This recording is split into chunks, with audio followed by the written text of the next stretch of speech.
আজকে আমরা দেখলাম মার্কেটের মধ্যে নিফটি একটার পর একটা লেভেলকে ব্রেক করে নিচের দিকে ট্রেড করেছে। ক্লোজিং টাইমে নিফটি 75 পয়েন্ট নেগেটিভে, সেন্সেক্স 270 পয়েন্ট নেগেটিভে এবং ব্যাংক নিফটি 600 পয়েন্ট নেগেটিভে ক্লোজ দিয়েছে। সেরকমই আমরা যদি মিড ক্যাপ এবং স্মল ক্যাপ ইন্ডেক্সের দিকে ফোকাস করি, সেখানেও কিন্তু হিউজ সেলিং দেখেছি। মিড ক্যাপ ইন্ডেক্স 661 পয়েন্ট এবং স্মল ক্যাপ ইন্ডেক্স 149 পয়েন্ট নেগেটিভে ক্লোজ দিয়েছে। তো মার্কেটে কিন্তু এখন সেলিং প্রেশারটা অনেক বেশি রয়েছে, সেটা নিয়ে ডিসকাস করব। এর সাথে সাথেই আগামীকাল নিফটি ব্যাংক নিফটি কীরকম মুভ করতে পারে সেটা নিয়েও আলোচনা করব। আগামীকাল সেন্সেক্সের এক্সপায়ারি রয়েছে। এরই সাথে সাথে আজকের ভিডিওয়ে দুটো স্টক নিয়ে ডিসকাস করব, যে স্টকগুলো আপনারা আলোচনা করার জন্য রিকোয়েস্ট করেছেন। চলুন তাহলে ভিডিওটা শুরু করা যাক। ভিডিও শুরু করার আগে বলি, চ্যানেলে যদি ফার্স্ট টাইম ভিজিট করে থাকেন চ্যানেলটা সাবস্ক্রাইব করে নেবেন আর পাশে থাকা বেল আইকনটা প্রেস করে রাখবেন। আমি ভিডিও আপলোড করার সাথে সাথে আপনাদের কাছে ভিডিওটা পৌঁছে যাবে। ভিডিওটা যদি ভালো লাগে লাইক এবং শেয়ার করতে ভুলবেন না। তো আজকে মর্নিংয়ে আমরা দেখলাম নিফটি ওপেনিং টাইমে ওপেন হয়েছে 25,141। সেখান থেকে মার্কেটে কিন্তু একটা ভালো সেলিং আসে। নিফটি তার একটার পর একটা যে সাপোর্ট লেভেল তাকে ব্রেক করে নিচের দিকে ট্রেড করতে থাকে। ফার্স্ট 25,050-এর লেভেলকে ব্রেক করে, নেক্সট যে 24,975 তাকে ব্রেক করে নিচের দিকে 24,919 পর্যন্ত আজকে লো তৈরি করেছে। এবং তারপর আমরা দেখেছি নিফটির মধ্যে একটা রিকভারে আসে, যেটা নিফটি ওপরের দিকে হাই তৈরি করেছে 25,300 এবং আবারও একটা সেলিং আসে এবং সেলিংয়ের পর নিফটি ক্লোজিং টাইমে 25,157 ক্লোজ দিয়েছে। তো আজকে মার্কেটের মধ্যে এতটা ভোলাটিলিটি কেন ছিল এবং মার্কেট একটার পর একটা লেভেলকে কেন ব্রেক করেছে সে বিষয় নিয়ে আলোচনা করব।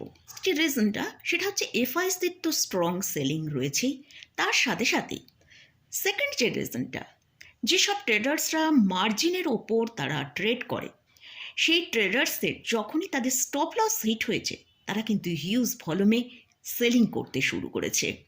তাই কিন্তু একটা মার্কেটের মধ্যে প্যানিক সেলিং তৈরি হয়েছে। এবং আজকে আমরা দেখেছি যেহেতু নিফটি একটার পর একটা লেভেলকে ব্রেক করে নিচের দিকে ট্রেড করেছে, তার ফলেই কিন্তু ম্যাক্সিমাম ট্রেডার্সদেরই স্টপ লস হিট হয়েছে, তারা তখন সেই পজিশন থেকে বেরোতে হয়েছে। এছাড়াও আজকে মিড ক্যাপ এবং স্মল ক্যাপের ইন্ডেক্সের মধ্যেও ভারী সেলিং হয়েছে, সেখানেও একটা কিন্তু সেলিং প্রেশার সেখানে আমরা দেখতে পেয়েছি। আর আমরা দেখতে পাচ্ছি টাকার দাম কিন্তু এখন একদম লোয়ার লেভেলের কাছে ট্রেড করছে, যেটা লাইফ লো তার কাছাকাছি ট্রেড করছে। এর সাথে সাথেই আইটি ইন্ডেক্সে আজকেও কিন্তু একটা ভালো সেলিং হয়েছে। এইসব বিভিন্ন কারণের জন্য মার্কেটে কিন্তু আজকে আমরা এতটা সেলিং দেখতে পেয়েছি। যখনই মার্কেট ওপেন হয়েছে তার আধ ঘন্টা 1 ঘন্টার ভেতরেই এই প্যানিক সেলিংটা মার্কেটে দেখেছি। কিন্তু আবার তারপর আমরা দেখেছিলাম কিছুটা রিকভার হয়েছিল, যেটা নিফটি প্রায় 25,300 পর্যন্ত একটা আপসাইড দেখিয়েছিল। রিকভারটা এই কারণেই হয়েছিল, মার্কেট একটা ওভারসোল্ড পজিশনে চলে গেছিল, তো সেখান থেকে আমরা কিছুটা লোয়ার লেভেল থেকে রিকভার দেখেছি। কিন্তু ক্লোজিং টাইমে আমরা দেখলাম 25,157 ক্লোজ দিয়েছে। তো নিফটি তার যে একটা সাপোর্ট 25,150 সেখানে এসে ক্লোজ দিয়েছে। আগামীকাল সেন্সেক্সের এক্সপায়ারি রয়েছে, তো নিফটি ব্যাংক নিফটি কীরকম মুভ করতে পারে সে বিষয়ে আলোচনা করব। তার আগে আমরা একবার গ্লোবাল মার্কেটের দিকে ফোকাস করব। এশিয়া মার্কেটের নিকাই 232 পয়েন্ট নেগেটিভে, হ্যাংসাই 94 পয়েন্ট পজিটিভে ক্লোজ দিয়েছে। ইউরোপ মার্কেটে কিন্তু একটা নেগেটিভের মধ্যে ট্রেড হচ্ছে। আর ইউএস মার্কেটের দিকে যদি ফোকাস করি, সেখানে ডাউন জোনের ফিউচার 104 পয়েন্ট পজিটিভে ট্রেড করছে। তো আগামীকাল সেন্সেক্সের এক্সপায়ারি রয়েছে, মার্কেটে কিন্তু আবারও একটা ভোলাটিলিটি ডে আমরা দেখতে পেতে পারি। তো নিফটির জন্য এখন যেটা সাপোর্ট আছে সেটা হচ্ছে 24,800 থেকে 24,900। আগামীকাল যদি নিফটি 25,900 নিচে ট্রেড করতে শুরু করে, তাহলে নিফটি নিচের দিকে 25,840 থেকে 25,790 পর্যন্ত নিচের দিকে আসতে পারে। আর আর ওপরের দিকে 25,300-র ওপর ট্রেড করে সাস্টেন করলে তবেই একটা আপসাইড আসতে পারে, যেটা ওপরের দিকে 25,440 পর্যন্ত আপসাইড আমরা দেখতে পেতে পারি। তো এটা নিফটি নিয়ে আলোচনা করলাম। এবারে আসছে ব্যাংক নিফটি। ব্যাংক নিফটি আজকে কিন্তু একটা ভালো কারেকশান দেখিয়েছে।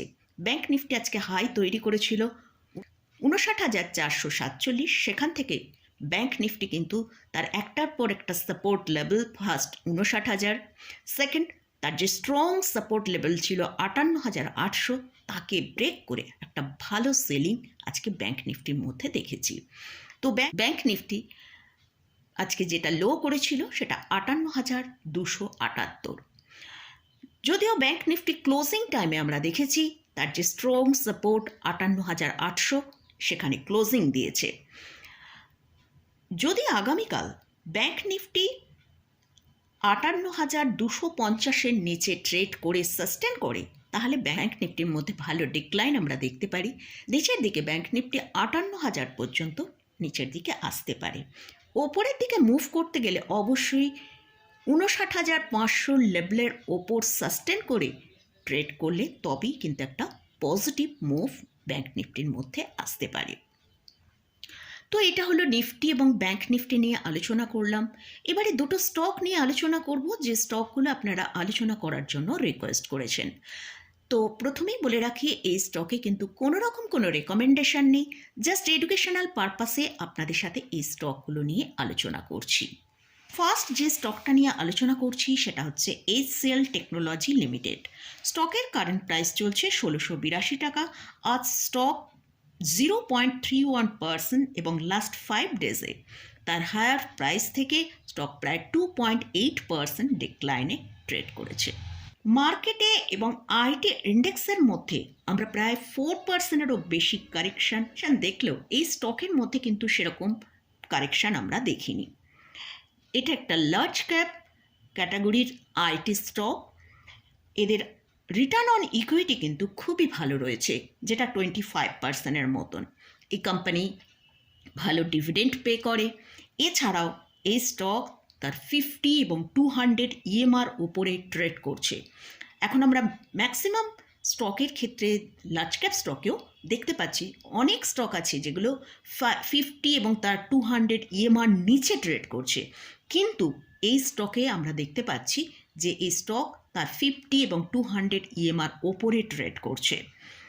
এই স্টকে যদি পোর্টফোলিও হোল্ডিং থাকে অবশ্যই লং টার্মের জন্য হোল্ড করা যেতে পারে। তো আমার ভিউয়ার্স বলেছেন তারা 460 টাকায় বাই করা আছে, তো অবশ্যই স্টকটা হোল্ড করে রাখা যেতে পারে, কারণ তিনি একটা হিউজ প্রফিটে রয়েছেন। যদি প্রয়োজন টাকা না থাকে তাহলে অবশ্যই আপনার পোর্টফোলিওয়ে এই স্টকটা আপনি হোল্ড করতে পারেন। নেক্সট যে স্টকটা নিয়ে আলোচনা করছি সেটা হচ্ছে LTI মাইন্ডট্রি। স্টকের কারেন্ট প্রাইস চলছে 5,848 টাকা। স্টক আজকে 2.14% ডিক্লাইনে ট্রেড করেছে, কিন্তু লাস্ট 3 দিনে এই স্টকটা প্রায় 9.12% ডিক্লাইন দেখিয়েছে। তো স্টকে এতটা ডিক্লাইন কেন এসেছে? কারণ Q3 রেজাল্ট মানডেতে এসেছে এবং সেই Q3 রেজাল্ট কীরকম এসছে সেটা আমরা একবার ওয়াচ করব। Q3 FY26-এর নেট প্রফিট এসছে 960 করোড়, যেটা লাস্ট ইয়ার Q3 FY25-এ এসছিল 1,087 করোড়, অর্থাৎ ইয়ার অন ইয়ার বেসিসে 12%-এর মতন ড্রপ দেখিয়েছে। আবার কোয়ার্টার অন কোয়ার্টার বেসিসে দেখি যদি, সেখানে আমরা দেখেছিলাম Q2 FY26-এ এদের নেট প্রফিট হয়েছিল 1,381 করোড়, অর্থাৎ কোয়ার্টার অন কোয়ার্টার বেসিসে 30% নেট প্রফিটের মধ্যে ড্রপ হয়েছে।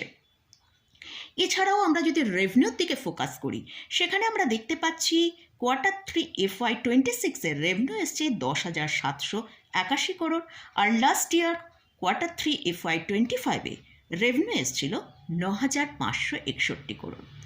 ইয়ার অন ইয়ার বেসিসে রেভিনিউ কিন্তু 11%-এর মতন গ্রোথ হয়েছে। তো এই নেট প্রফিটের মধ্যে ইয়ার অন ইয়ার বেসিসে 12% এবং কোয়ার্টার অন কোয়ার্টার বেসিসে 30% ড্রপ হওয়ার জন্যই এই স্টকের মধ্যে এতটা সেলিং আমরা দেখতে পেয়েছি। এই স্টক এখন তার হায়ার লেভেল 6,400 থেকে এখন প্রায় 11%-এর মতন নিচে ট্রেড করছে। স্টকের যে সাপোর্টটা রয়েছে এখন 5,600 টাকার কাছে একটা সাপোর্ট রয়েছে, এটা কিন্তু খুব স্ট্রং সাপোর্ট।